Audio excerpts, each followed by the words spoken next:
À Aubusson, la santé se résume à un hôpital en sursis. Malgré les propos récents de la ministre de la Santé Marisol Touraine sur le maintien des urgences notamment, pour la CGT, la survie de l'établissement aubussonnais demeure très hypothétique, autant que celle du modèle français de l'hôpital. On est parmi les premiers à subir la loi santé, les suppressions de postes au niveau national, 22 000. Les suppressions de lits, 16 000 au niveau national.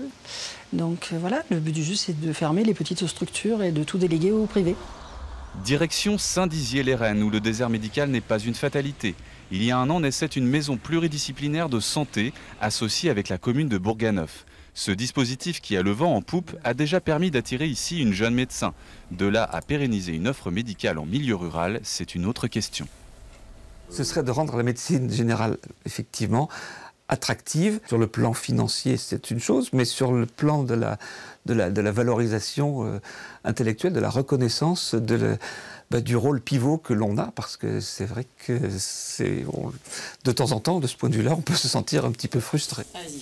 Comment endiguer la crise des vocations chez les généralistes et lutter contre les déserts médicaux?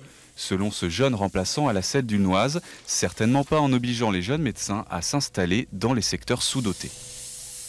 On ne peut plus demander à ce qu'un médecin soit libéral avec les contraintes qu'il y a et en même temps lui imposer aussi lui imposer son installation et avec la localisation qui va avec. On ne peut pas tout avoir. Avec 122 médecins généralistes pour 100 000 habitants, la Creuse est l'un des départements où le désert médical progresse le plus ces dernières années.